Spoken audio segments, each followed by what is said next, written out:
Oh, snap. And we are live. It is Monday, October 5th, 2020. It is DTBG2 Eve. How's it going, Leah? I'm good. I'm excited for tomorrow. Yes, it is going to be good. Very excited. We might be dragging ass in the morning, but it's okay. It's okay. It'll be good either way. So It what are will we be. doing? Well, we are here for after the emergency call. Mhm. This was our second time doing this. We did this last time. It was fun. We had people join in and talk about the show.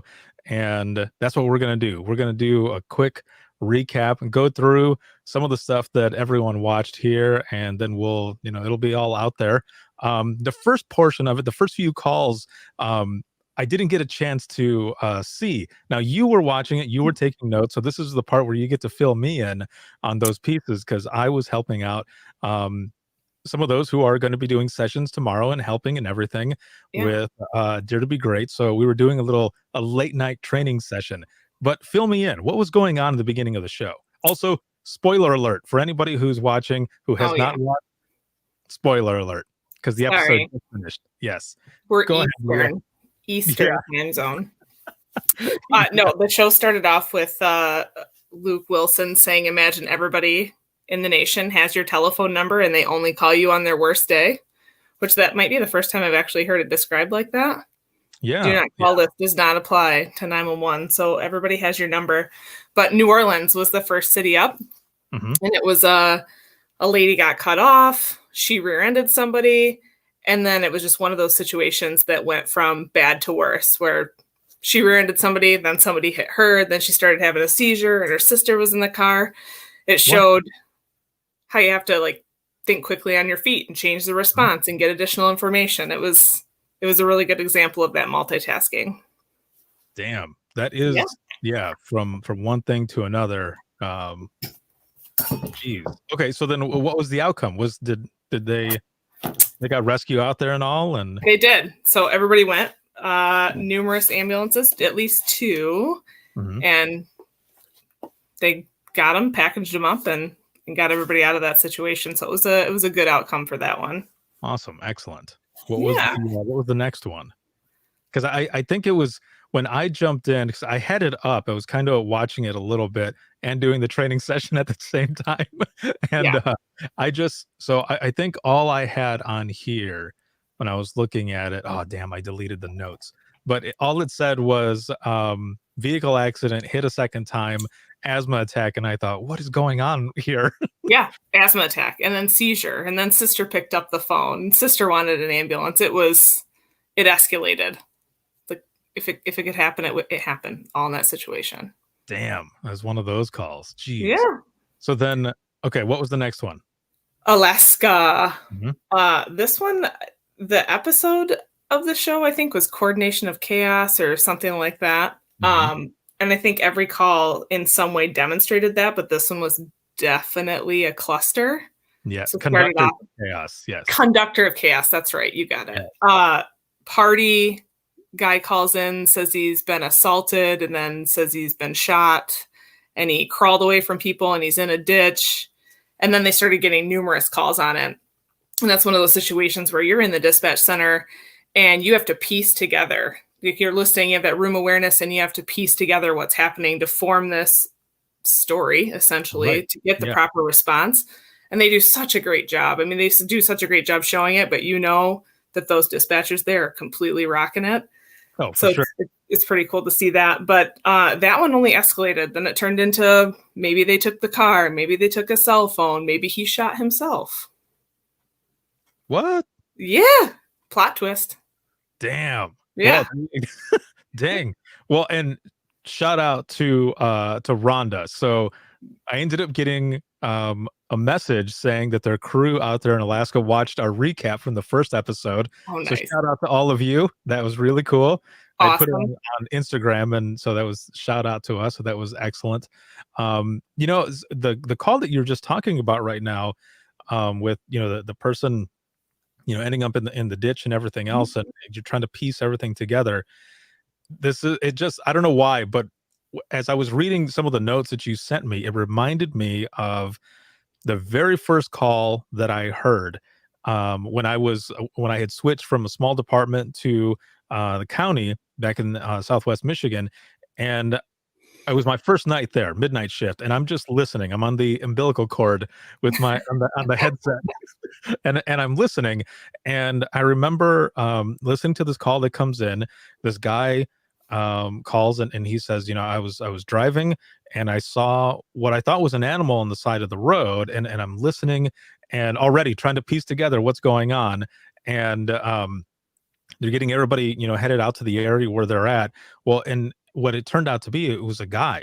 It was a guy who was crawling on the side of the road, and he his jaw was actually hanging about almost all the way off. And what had happened was the guy, he tried to take his own life, but he slipped and he shot it, and Mhm. so he was just crawling. But the guy, it took him a while to get the information out, and so it just reminded me of that because the guy was in the ditch and this guy was on the side of the road, kind of in the ditch a little bit, and it's calls like that, man. It's craziness. They escalate, just like you're saying. They do, and then you have to figure out, I mean, you can't figure it all out, what's truth and what's a lie, but you still have to formulate this response that fits almost everything that you've been told, and so it gets complicated. Right. Yeah, no, for sure. So then what was the call after that one? Is this coming into the spatula one now? Mhm. Yep. Yeah. Okay. So this is where I jumped in, and this was a 20 or 22-year-old female, something like that. 22, yeah. Yeah, it sounded like 22, but then on the screen it said 20, so I wasn't sure. What's funny is, okay, so those who are watching right now, Leah and I were talking about this as well as we're watching back and forth on a messenger app, and we were talking about how we were taking notes during these calls, Yeah. and I'm watching and I'm talking to her, but I'm also typing and taking notes at the same time. And I was telling Leah, I was like, I feel like I'm back in dispatch because of all the notes that I'm typing and taking. Yep. Oh man, this is taking me back. So okay, so the spatula, and you hear them put out the call because they only have so much information, and there's I just have this part here in my notes. It just says we're still getting further, and I remember having kind of weird calls like that Oh, where yeah. you put out what you have and then say we're still getting further. I always think about what those out in the field are thinking, like, what the hell are we going to? And sometimes they ask it and you're like, "Oh, please don't make me repeat that," or Yeah, maybe you wanna say it again, like, "Please ask me." But yeah, right. I had that same thing, we're getting further, and then there was a lot of emphasis on the spatula, like, they enunciated it every time they said it, like, Right. "Yes, it's a spatula you're going to." Oh, hold on a minute. We got something here from Maria. Ooh. So, yeah, you would have the notes for this one. So, what happened with the gunshot victim? Which wait, wha oh, from Alaska? Yes. They were still investigating, but he survived. It was Oh, okay. still under Well, there you go. investigation. Still Yeah. under investigation. Person survived. See, this is one of the things is that there is a little bit of closure. There's that information that you still get out of it, um, Mhm. which I think is good because maybe the viewers wouldn't be able to take it. I know. they, Well, they might get pissed. yeah, and they address that too. It's like reading a mystery novel and then having somebody rip it out of your hands before you get to the end. On some of these things, if you can't find out or even the responders don't know what the outcome is, that's exactly what it's like. Yes, for sure. That spatula part, and they were saying too, it was possibly a piece. It was unknown, but then Yeah, it turned out what was it? She was the the caller was whole holding thing. her kid, right? And Mhm. was cooking it and somehow like fell back into the wall or hit the wall or Yeah, something. And then so I can only imagine that so she's cooking and she's holding the spatula in her mouth to try to do something else maybe and then falls back and yeah. I mean that to Wrong me place, wrong time. yeah, that's all I can think of. But and then they say, and it's awesome too because that is some of the things that we do is if we get a chance we'll call whoever was out there Mhm. and see if there was more information, and that's what happened. I kind of chuckled when I saw that. I know. I probably would have done the same, maybe. Right, of course, because you want to. Yeah, was it a piece? Was Right. it the entire thing? And then they're like, the guy's like, "Oh no, it was the whole thing." Whoa. Yeah, and I like how she ends up saying, you know, you think that's the weirdest thing you've ever heard, and then you get another one, Right. and you're like, oh no, this one takes the cake. Just when you thought you've heard it all, you hear something else, and you're like, no, okay. Yes, yeah, exactly. Then, what the next one after that was a stolen vehicle, right? It was a stolen vehicle that maybe the brakes were on fire and smoking as it went down the road, and then blew some stop sticks, went into a field, hit some stop sticks after they blew some, went to the field, took out the fence, maybe took out a muskox. That's a new one for me. Like we Yeah. have buffalo here and deer all the time, bear, but no muskox. Right. Yes. Yeah. And so Tracy says here that she loves that they capture their facial expressions. That is good too. Oh yeah. A lot of that, and some of it made me laugh too, because you're in there and they're placing bets. You're going to go north or south, and we've done All that the time. before. They usually go home. Yeah. It's like, where do you guys think they're going to go? And then you start looking at the map where it's piecing together. Now, Oh yeah. I don't know about your center, but we had a huge map on the side of every console where we would have our ESNs, or the emergency service numbers. Yep. And we would look to see where they're going. They're like, well, it's coming to a T, so they're going to have to go this or this way. And where do you guys think? Where do you guys think? We had a string of chases for some reason, and they all started at this center point in our county, and they all went southbound. It was like every single one. I'm like, oh, they're gonna turn here. Yep. Oh, they're gonna turn there. I don't know why they took that way out of town, but I had like 3 in a row. Same route of travel. Man, yeah, there was one that we had, I remember, that was coming close to dispatch, and someone was like, go out front, man, I bet you can see them go by.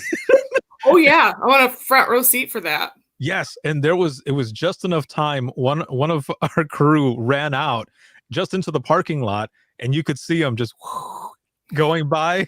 But then the crazy thing though is that there's a curve that's just down the road from us, and if you are taking it too fast, you're not going to make it. And that's exactly what happened.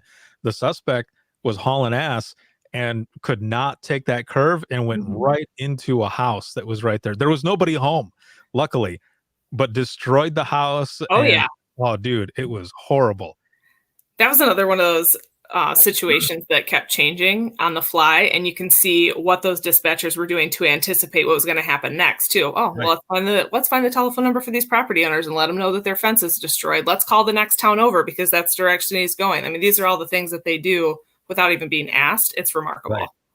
Yeah, and that is also true to form, as the person who's on the radio that's running it is repeating the information immediately after someone says it, or whoever is leading the chase, so that everybody else who's going out there can hear it as well. Yep. Man, okay, so I'll just go ahead and just straight up be honest. Those were probably my favorite when sitting on the radios, is when chases are going on and they're like, oh, we got one running. You're like, oh shit, here we go. And then central to all stations and units, we're going to be under code 7. All other traffic go to secondary or whichever. And then you're just typing, repeating, and balls to the wall crazy. Maybe some side bets on where they're going. Yeah. Side bets. Yep. Like, if I win, you got to give me that popcorn, yo. That's right. You're making the popcorn. If I win, you're deciding what's for lunch or dinner tomorrow. Yeah. No one can decide that ever. Oh man. And then as we're going through all of that, that's, I believe, when Rhonda says it's a big piece of what we do. It's like we are the conductors of chaos. Yes. And that's a t-shirt right there.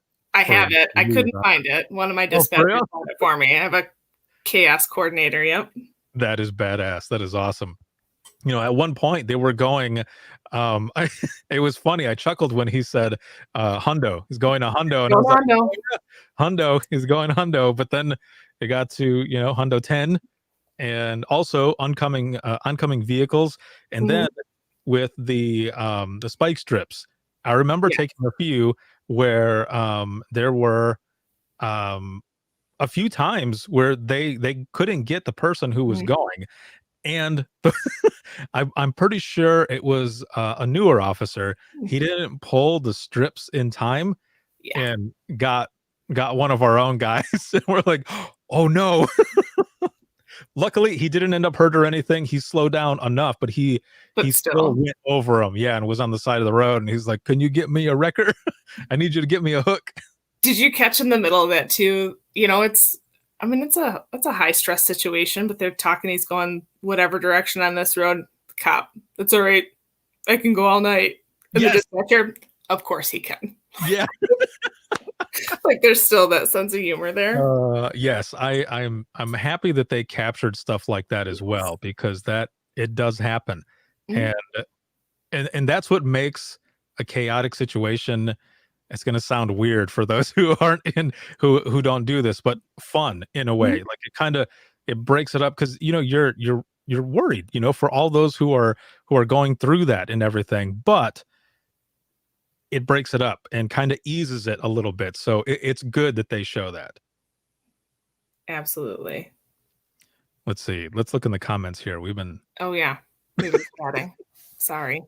let's see. Kim says, "Damn it, I want to join in, but it hasn't aired in San Diego yet." Oh shit. Well, Again, sorry. in the very beginning we said spoiler alert, so I apologize. It's really good. Yeah, even with everything that we're talking about right now, I mean, it's still, yeah, you'll still dig it. It'll be good. It'll still be good. I'm sorry. When the person ends up taking off though on them, and Yeah. they've got canine going and all of that, hold on. You do that to me every week.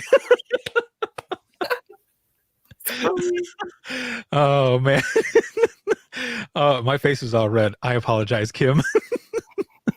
um but that was the other thing, like you were saying, that everyone is being proactive and Yeah. coordinating and everything, and you start calling around to the neighbors just like she was, and letting them know what is going on, and that is definitely what happens. It reminded me of a call I took early on in my dispatch career, where I had local city PD, which was us, and then a canine officer from the sheriff's department who had come out to help for someone who had taken off on this chase that they had. Well, they couldn't find him. It was middle of the night, and they're going all over the place. And I remember that their canine kept going to this above ground pool, Mhm. and I could hear them on the radio, and they kept saying, "Man, I don't know what's up with this dog. Like, he keeps going to the pool," and they're looking and they don't see anything. So they take off, they come back, take off, come back. Finally, the last time, they look really close, and they see at the edge a straw. The guy was in the pool the whole time. That is awesome. He was in the pool. Hopefully they gave the dog treats or whatever, because the dog was right. And Yeah. but it was dark. They couldn't see. But yeah, it was a straw. And who knows where the guy got the straw. But he jumped in the pool and he was under there with the straw, breathing the whole time, trying to wait it out. Well, Yeah. it didn't work. Almost. Almost. Almost had him. Could should have been quicker. Yeah. Yes, exactly. Now the very last call. Oh no, we missed one. Oh, did we? We Okay. need to talk about Jason and his mom. Oh, that's the okay. That was one of the ones that I missed. That was at the Mhm. beginning. Okay. Yes. Fill me in, because I don't know what this one is. 54-year-old Jason lives with 81-year-old mom. Okay. Cell phone explodes. Like, Probably one of those, what was that was exploding? That one, like Samsung or something? I don't know. The batteries were exploding. right. Yeah. Yeah. One of those. Set the carpet on fire. There's no carpet now, but mom is obviously concerned. Well, Jason gets the phone. For a split second, I thought there was going to be like some, Mom, the meatloaf, but there wasn't. But I was like, is this like a Marty McFly thing? Like he set fire to the carpet? kind of. But it was, ended up being like no, we don't need anybody. But you can hear her in the background, like, Jason. What? Yeah. Oh, yeah. Okay. So wait a minute. Did like medical go out there, or what happened? Did anyone get burned? Like, was it They sent the fire department. And then you Huh? hear it the background, she's like, Jason, what's that phone in your pocket? Was it vibrating? What's What going? were you looking at, Jason? Must have been something hot if that shit blew up. It was, but that's not like the call taker had to have been listening to the background though. Like, what is really going on there? Because it can't just be an exploded cell phone, and there wasn't too much detail past that. Right. Fire department did go and checked it out. Yeah, we're here, we're checking it out, but it was sketchy for sure. Just like Tracy said, so sketchy. That was it? Yeah. Oh. I know. But it was worth it. Like the banter back and forth was worth it. Damn. Okay, so that's going to be one that I'm going to have to go back. Where did that one happen?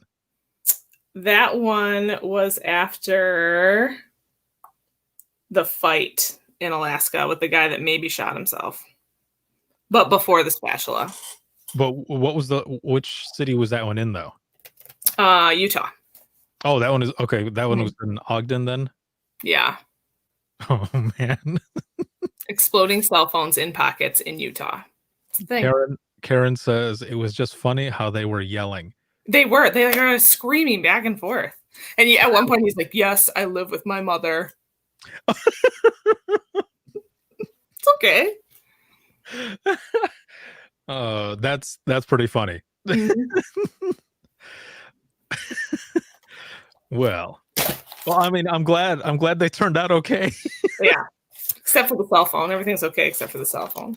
That must have been okay. So yeah, I think that is what it was. Okay, so when I had come in, that's where you came in, like right at the tail end. Yes. Okay, so I had hit to unmute the audio, and all I heard was an elderly woman yelling. That's and her. I didn't know what it was about. So okay, that makes sense now.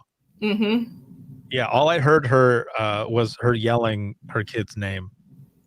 Man-child. 54-year-old man. Yes, that guy. Yep.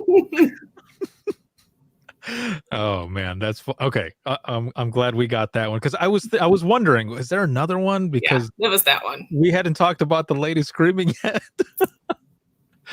Oh geez. Okay, so then going along with Ogden, Utah. So we got a call that comes in, but before that, I like that they showed, kind of home life and everything with both Shiloh and Justin.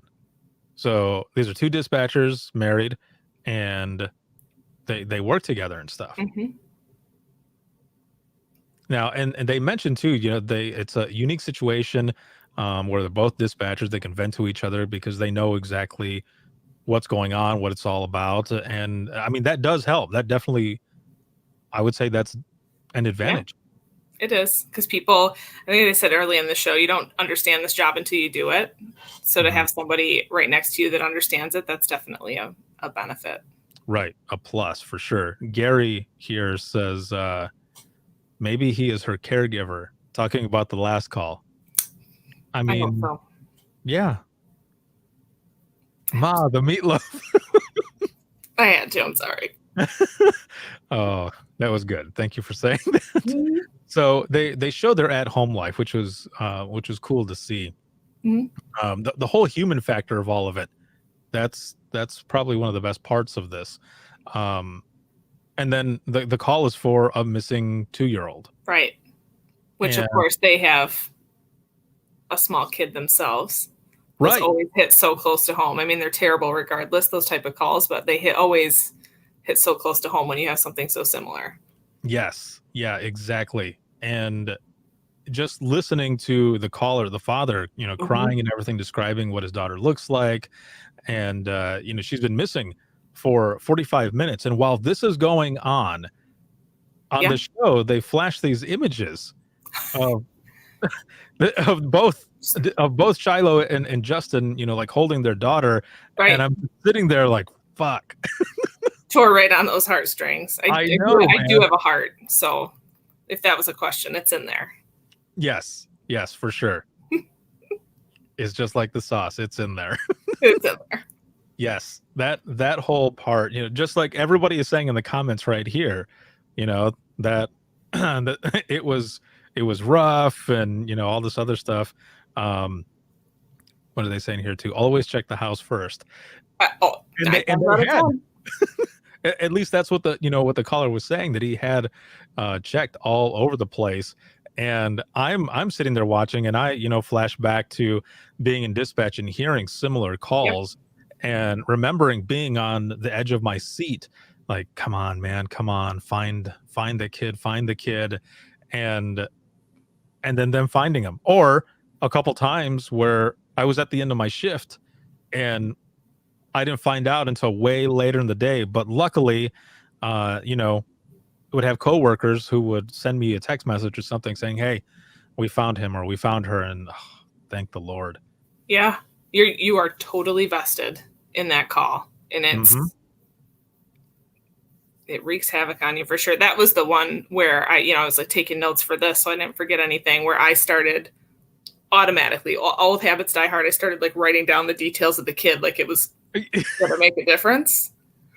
But that was the important information at the time that I was hearing. It's kind of funny how that happens. Exactly. Yeah, that's where we were talking about that, and I was typing everything in on my Evernote notes as I was doing it. And I remember at one point I thought, "What am I doing? Like, this is not my job right now." Also, this is old news. It's not live. Yeah. Yeah, exactly. Definitely takes you back though, and the flashes of them holding their own kid.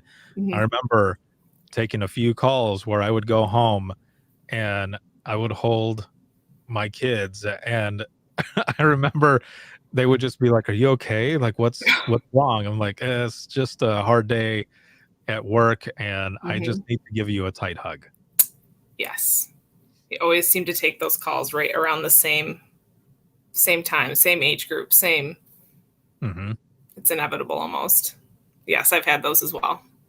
Yeah, it's odd how that happens, right? But I wonder, and I've said this before when talking to people on the podcast, that I feel like sometimes some of the calls that we've taken are meant for us in a way because we have that experience. Not just if we've have kids, or maybe like with myself, it was a suicidal caller. She was having back pain. I had real bad back pain before. Yoga was my thing. So because I had that experience, right, I told her about it, and it helped her. So that's what I mean in that sense. Like, it was I feel like it was meant for me, that I was able, with that experience, I was able to help that person a lot better. And Shiloh said that too at the end, that, she's just trying to be that calm voice, and she's glad that she could be the one that helped today. She helped somebody that was, in the end, that's the goal, right? Right. Yeah, exactly. It was hard to, and I think maybe Tracy mentioned it in here as well. Shiloh's husband is just watching as she's making this call. There's nothing he can do. He's just watching, and I'm watching them like, damn, like he's at the mercy of the call. There's nothing he can do. Just be there to listen and be an ear. Exactly. Now, it was good too that she was able to actually go and just chill outside for a little bit, because that doesn't always happen. No. But yeah, definitely, if you're able to do it, go do it. Because self-care. Yes, self-care for sure. Man, next week's episode looks brutal. Yes.